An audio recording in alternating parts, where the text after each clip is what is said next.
we'll discuss the concept of Tchias HaMesim, which is the last principle of Jewish faith, resurrection. God will bring the dead back to life. And at that time, the soul, the neshama, will be reinfused in that original body. After it's resurrected, it's recreated.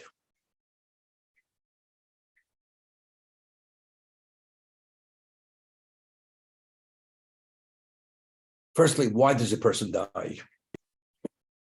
Initially, Adam was not meant to die. It's only because he ate of the tree of knowledge, which is good and evil. God said, the day that you will eat of the tree, you will be subject to death. Until that, he was an eternal being. Once he achieved his challenge, and he only one challenge, not to eat of the tree of knowledge. That was his only challenge. He failed, and because he failed, he brought the existence, which is all created to accommodate his needs, to another level. Because now existence is no longer to be perfected within moments. It's going to take nearly 6,000 years to bring about which he could have brought about in moments, because he introduced evil into existence. The fruit contains good and evil. When he ate of that fruit, he intermeshed in his being that evil or whatever was contained in that fruit. That evil cannot be part of eternity. Because eternity means you will have a relation with God, which is the ultimate objective of creation, to be able to cleave to God. God will not be associated with anything which has a representation of evil. The soul is pure. The soul departs from the body, goes to the soul world. It basks in the radiance of God. The soul, even though Adam, when he chose to eat of the tree of knowledge, he ingested evil, that evil substance did not touch his soul. It only affected his physicality. Due to that, his challenge was a new level of challenge, because his level of conflict between good and evil was internalized and was overwhelming. And that's why I've been struggling for all these thousands of years to be able to deal with this Achilles heel which we have. So therefore the body has to decompose. And after it decomposes, that evil component remains in the ground. And when God resurrects the person, it's the pure matter without that evil being associated with it. Then God will take that soul and reinfuse it into the body. That's the concept of resurrection. And why? Because since the basic principle of creation is reward and punishment, so the soul cannot be the only component, the only entity which is rewarded, because the body was part and parcel of every decision, of every struggle. So if the soul achieved this level of perfection and deserves to be rewarded, the body deserves no less reward. Therefore, the body has to be purified, expunged of that evil. It's reunited with the soul, and together they bask for all eternity in the presence of God. This is a very superficial way of understanding this. But why is the resurrection? Because the concept is, in the words of Ramchal, and HaKadosh Baruch Hu mekapech schar kol birya. Just as the dog, because it did not bark in Egypt at the time of the 10th plague, what's its reward? You throw the non-kosher meat to it. Because God does not deny even to the lowliest creature its due reward. So the human being, which is the center of the universe, God will not deny to the body its rightful reward.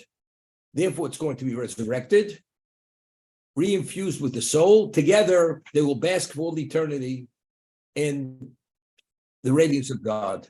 That's the understanding.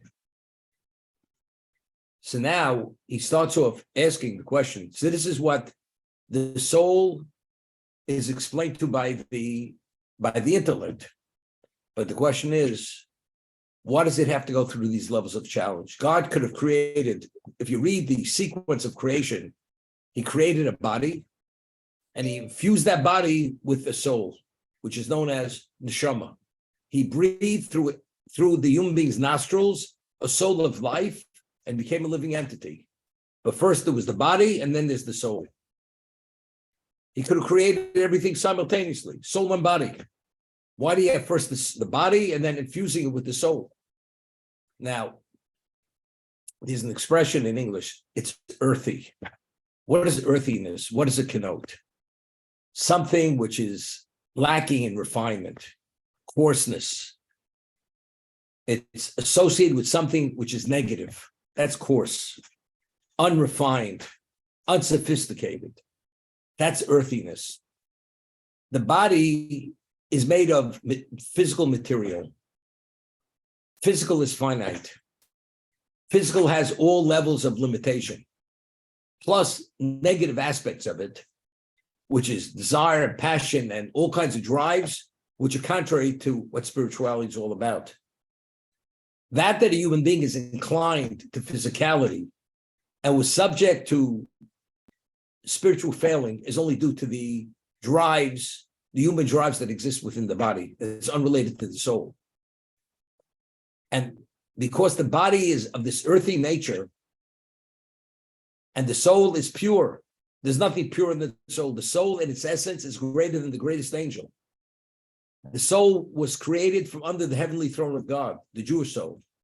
So you take an entity which is the ultimate, the purest of pure, and you infuse it in a body which represents everything, which is the antithesis of the soul. And now we have a challenge. It's a tug of war. But the soul has in its innate ability, through given a certain prescription of life, to take that earthiness and refine it to a level, to bring it to a level of being spiritual. It's, like you have a horse and you break the horse like a bronco, you break it and control that horse to follow every nuance of order from the master who rides that horse. Does the soul dictate to the body? But the soul can only dictate to the body if the soul is able to spiritualize the body. Because if the soul, as we say, has a mind of its own, and has its own system, and its own interests, which are not the interests of the soul, then there's a very overwhelming struggle. God forbid you have two people married, and his idea of marriage and her idea of marriage are two different ideas. You got it. It's not going to work. They're diametrically opposed to one another. So somehow you have to find a common ground. Is there even an interest in the common ground? God says it doesn't make a difference what your interest is. The soul has one interest, and its objective is to spiritualize that body, and it has the ability. That's what we call free choice. It would not be a challenge if it did not have the ability to overwhelm the body and spiritualize it.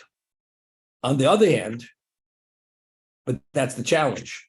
The body being physical and earthy and representing all the negative characteristics, attributes of what a body is, because that's its essence. It expresses its own profile. So does the body suppress the souls and behaves like an intellectual animal? Or does the soul spiritualize the body and elevates the body to be a living angel, an angel in human form? That's the question. And that's the challenge of life. Now, we have the two parts of Torah. They're the mitzvos, they're the commandments. We have 248 positive commandments. There's a mitzvah of the study of Torah. Talmud Torah Keneged Kulam. And Torah is the ultimate mitzvah. It's the all-encompassing mitzvah. But whenever prior to performing mitzvah, what is the text? Asher kidshanu b'mitzvosav. Vitzivanu. You sanctified us with your mitzvos when you commanded us. Lo nech tefillin, to put on tefillin. L'sati petzitzis, to wrap us in tzitzis. Alachilas matzah, when we eat the matzah. All these activities are spiritualizing. They become sanctified. So our physicality is elevated and takes on a certain degree of spiritual persona. And the more we do, the more we infuse and we engage the body to participate in these protocols, the body itself assumes a certain spiritual characteristics. It weans itself. And the desires and all the negative, inbred, innate characteristics of earthiness become released, a shed. They detach from the body. And the body becomes a spiritual entity, as much as it could be. And that's the challenge of life. Now, Asher Kidshanu b'mitzvos. So if you sanctified us with your mitzvos, without God giving us mitzvos, we don't stand the chance. You go to war, you need weaponry. And if you have weapons, you have to know how to use the weapons. And you have to be adept in using those weapons. The weaponry of the soul are the mitzvos. Because the only way you could take charge and control of the physicality of the body is only by spiritualizing it. Now, what's the spiritualizing mechanism? Those are mitzvos. Asher kidshanu mitzvot. When we do the mitzvahs, every time we do it, again, we infuse it with sanctity. It's engaging in a spiritual experience that elevates it, that refines it, that causes the purity to become less impure. However, there are many other things. We know when you do a mitzvah, you can do it with an ulterior motive. Even if you're focused, your focus is yourself.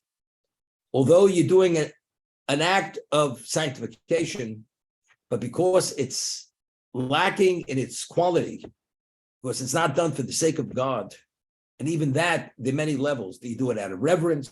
Do you do it out of love? Each one of these infusions in that same action brings about another level of effect on the soul and on the body. It's a different quality of spiritualization. So a person lives like a chosid. A chosid, I don't mean, a Hasidic sect. Chosid means a person who is with devout piety, that he does it beyond his obligation. He never leaves anything less than perfect. That's the way he performs.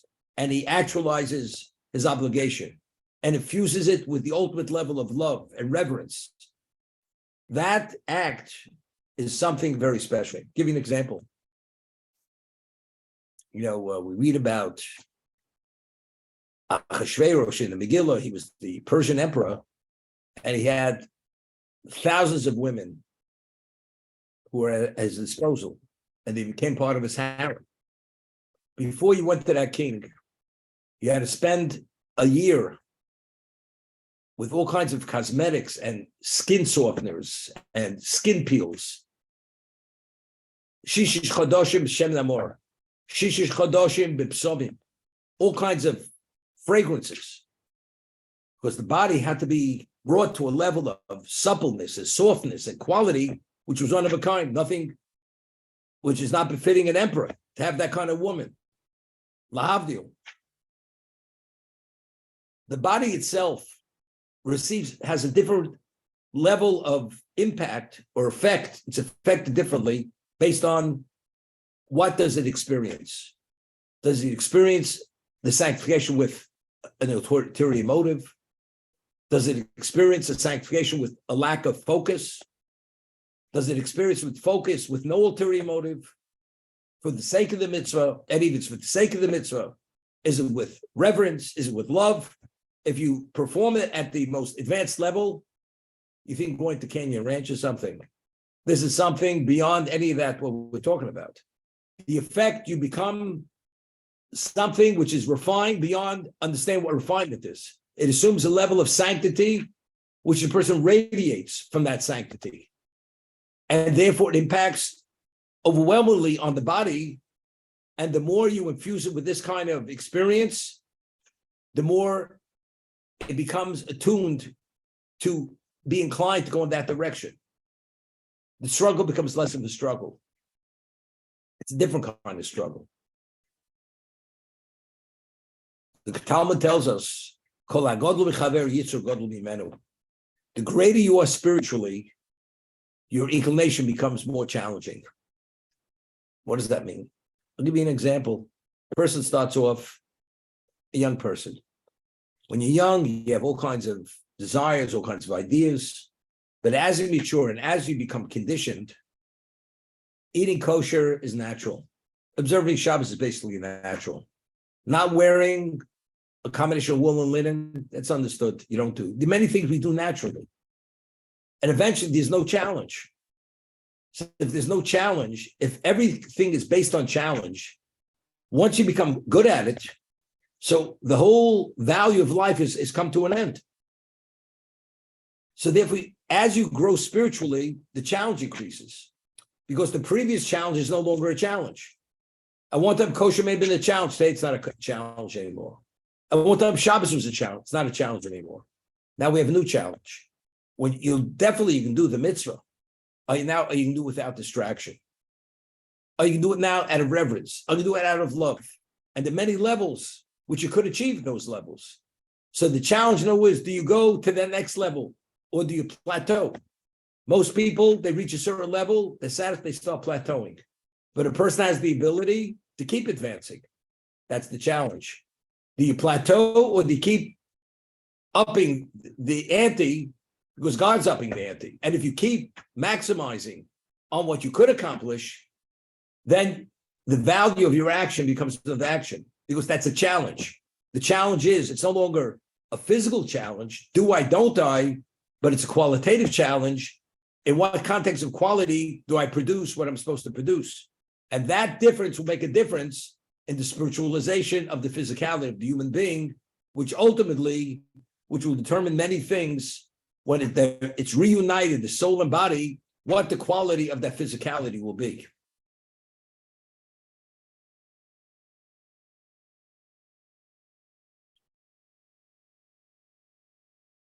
We find that Adam, when he was created, before he did anything, he was created with a soul that the soul radiated to such a degree that although it was infused in the body, his body radiated.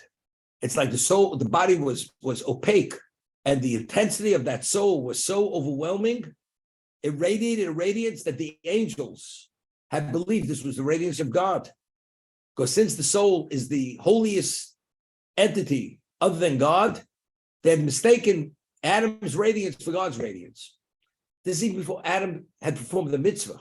The soul in its innateness, being what it is, has an overwhelming level of holiness that it can easily overtake the body. The body, whatever you want, with all its earthiness, it has the ability to spiritualize the body without doing anything. I'll give you the example. You have water. It's clear. You take an intense dye, you put it in that water, the water becomes colored. You can make it look whatever, you don't believe it's water, it looks like paint. Because the color is so intense, you don't recognize it's water any longer. The soul itself is so holy, and it has such a representation, intenseness of holiness. If it goes into the body, it should spiritualize the body immediately. It should vaporize anything negative in the body. It should elevate it to a level of holiness. The soul itself should sanctify the body. But you know what happens if that happens? If that happens, there's no challenge any longer. Because then the body automatically is no longer the antithesis of the soul. The body is like, it's a winkling. The soul immediately overwhelms the body. The body has no choice any longer. So what did God do? God took the soul, although it has potential, and its full potential, what it is, it should radiate God suppressed that potential. He suppressed it, and he doesn't allow it to radiate. He has everything in abeyance, and he doesn't allow it to release that radiance until after the person dies, or until the time of resurrection, when that soul will be reinfused in the body. Because if he would allow the soul to radiate as based on its makeup, there wouldn't be choice. There has to be choice. Because the challenge is that we should be the makers of our own destiny in terms of utilizing the choice. Where do we go at that crossroads? Do we go to the right or do we go to the left? That's a challenge. Because the left is very attractive. Very attractive. Because we don't see the forest from the trees. That's the challenge. Although we don't see the forest from the trees, understanding what is right and we appreciate what's wrong, we take the right road, we don't take the left road for that reason. So the soul is suppressed. God infuses suppressed soul in the body. Now we have choice, challenges. Did he get up in the morning? Did he say Shema in time? You have to say it by a certain time. So understanding the value of that, you make sure to be up in time. And when you say it with focus, with intent, and with a proper attire. When you stand and have the audience with God, do you have that level of reverence? Are you distracted? Other things enter your mind. These are challenges. And if you sense God's presence and you have that reverence, you're not distracted whatsoever at all. But that's the challenge. And if you meet these challenges continuously, you keep spiritualizing the mind, the body, everything else. I just said a few days ago, I'd spoken at my grandson's bar mitzvah a few weeks ago. And rabbinically, there's a mitzvah known as Chinuch. What's Chinuch? When you raise a child, although the child, until he's bar mitzvah, has no obligation to do anything. Because a child has no level of liability, because a child until bar mitzvah is classified as incompetent. So whatever action it does, whether it's violating the Shabbos, eating not kosher, anything, there's no liability to the minor. Liability only comes into play at the age of adulthood, at the age of 13 for a boy, at the age of 12 for a girl. Okay. However, rabbinically, they had legislated that when a child reaches a certain various junctures of development as a child, if the child's able to do something, the father should train the child in the act of the mitzvah as he would do it when he's an adult. For instance, when a child begins speaking, what are the first words that a father should teach his son or his daughter? Torah tziva lanu Moshe, Baruch Kilas Yaakov. That's the first words he should teach his child. Torah tziva lanu Moshe, Moshe Kilas Yaakov. The Torah was commanded us by Moshe. It is the heritage of the congregation of Jacob. Second verse, Shema Yisrael Hashem Elokeinu Hashem Echad. That's the unity of God. Those, not mother rhymes, mother goose, all this other nonsense.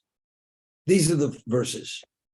So the obvious question is, when a child first begins speaking, a child has no level of understanding of what those words mean. It's just mouthing words. But nevertheless, the Talmud says when the child begins speaking, a father has to start the first words that come out of that child's mouth are these two verses. So you'd say, well, Torah, that's what it's all about. The objective of creation is Torah. And the objective of creation is what? To have a relationship with Echad. That's the unity of God. Those are those two verses. So the way I explained it is this way, the way I understand it, that why was man endowed with power of speech? To be able to what? To have a gift of gab. To be able to stay on the phone and rack up a phone bill which it's 3/4 of your salary. Is that what it's about? When did Adam become a being that was able to speak? The Torah tells us he created this body, that he says he infused a soul, he blew a soul of life into his nostrils. That's how it's depicted in the Torah. And he became a living species. He became a living entity after he had blown the soul of life into his nostrils. He became a living being. And the Targum Onkelos, the Aramaic translation, explains when he blew the soul of life into his nostrils, he became a speaking species that gave him the ability to speak. The power of speech emanates from the soul. The soul is the only spiritual entity, the holiest entity in existence outside of God. So the power of speech is a derivative of the soul. Now, why is speech an outgrowth of the soul? So there's a Talmud. Talmud says, Bruria was the wife of Reb Meir, the great Reb Meir Balanes, Rabbi Meir, the miracle worker. His wife's name was Bruria. And she was a great Torah scholar, although she was a woman. And she was walking through the study hall, and there was a student immersed in the studies, but he was not verbalizing the words. He was not articulating the words. He was just eye reading it. So she went by him and she criticized him. She said, don't you realize you're wasting your time? When you study, you're supposed to verbalize the words. You're supposed to articulate them. Why? Because the verse says, Chaim heim l'motzoeim. Torah brings life to the person who articulates it. If you articulate it, it impacts on you. If you don't articulate it, it doesn't impact on you. So the power of speech was specifically given that since the objective of creation is the study of Torah, and the way Torah is studied, it has to be articulated. Therefore, God endowed man with the power of speech, which is an outgrowth of the soul. Because through Torah, that's how you advance the spirituality of the soul. And also, how do you counter all the machinations of the evil inclination? The antidote to the evil inclination is the Torah. So everything is the power of speech. The power of speech is specifically for that. Okay? Let's talk. People say many things they should say and many things they shouldn't say. How do you spiritualize that power of speech? Now, the Chofetz Chaim mentions if you take an animal, a sheep, a goat, a bull, an ox, these are species which qualify for a sacrifice, and you consecrate it, what happens? It becomes holy. The flesh becomes holy, the bones become holy, the blood becomes holy, every aspect of that animal is holy because you consecrated it. Here you have something which is unintelligible, it doesn't have a soul, but because you designate it, for God, it assumes a holy status.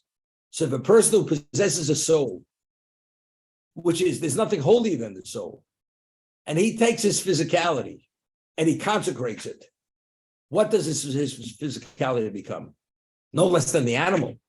If the animal, which is mundane, unintelligent, and just a mass of flesh and bones, and sinews and liquid, it becomes holy. So a human being, which has a soul, and if you consecrate your life, and you sanctify yourself through the spiritualization of mitzvahs, there's no question you become an entity of holiness. So the objective is to elevate, take the physicality of the body, elevate it to have a spiritual capacity. And should have spiritually inclined. Although there are always challenges, but it's a different kind of challenge. It's not you crave the feedback. When you eat the food, do you eat it for the sake of God, or do you eat it to satisfy your physical needs, your animalistic needs, your hunger? Or is it only to maintain yourself? Because you have an obligation to maintain your health. to be able to form at the most advanced level as a functional, healthy human being, to be a true servant of God. These are the challenges of life. The story of Yaakov Kamenetsky, Zecher Tzaddik Levrocha, who was leading Torah sage of the generation, passed away 35 years ago. He was the first cousin of my Rosh Hashiva. So there was one time in his life, he must have been in his 60s, he was slightly overweight. And he went to the doctor says, you have to take off 20 pounds. Maybe he was borderline diabetic. I'm not sure what the reason was. And he comes back and says, I'll come back in 6 weeks. Comes back in 6 weeks. He sees the rabbi. His frock is like hanging on him, and he looks haggard. So the doctor was worried that God forbid. He knew he was a special man. He says, Rabbi, are you feeling okay? You don't look well. You look haggard. You lost so much weight. He says, I feel great. I feel healthier than I've ever felt. He says, why do you look so haggard? Why are your clothing hang on you? He says, you don't understand. Last time I was here 6 weeks ago, you told me to take off 20 pounds. If the doctor tells me to take off 20 pounds, I have a Torah obligation to heed the instruction of the doctor. So I took off the weight. That's why my clothing are hanging on me. And that's why I look haggard. He says, something? I've told this to endless patients. Nobody ever listens. You're the first patient that listens. He says, now I understand why you listen. Because just as doing the mitzvahs is an obligation, a Torah obligation, maintain your health, you have the same obligations. You attend it with no less seriousness. That's what the doctor said to the rabbi. Understand? So why did he lose the weight? That they should say they should wear a Canyon Ranch shirt when he gets back if he has $20,000 less in his pocket. Is that why he lost the weight? Because now he's ready for the next Canyon Ranch 3. It's no wonder it's up in the Himalayas, right? Where some Marishi, he's going to feed you whatever it is, goat droppings. And that's a new thing. After you eat that, you don't have to eat any longer because you don't live much longer. Or you breathe thin air, and then they just push you off the mountain. That's the end of the story. You understand? But again, what is it? What is it about? You could take the physicality of the body by infusing it, by continuously infusing with acts of sanctification. You take the physicality and you change it from the physical, the mundane, the earthy. You refine it, you elevate it, you spiritualize it. As a result, the soul and the body work now in tandem with one another. Because the body itself is more in sync with the soul than the soul is with the body.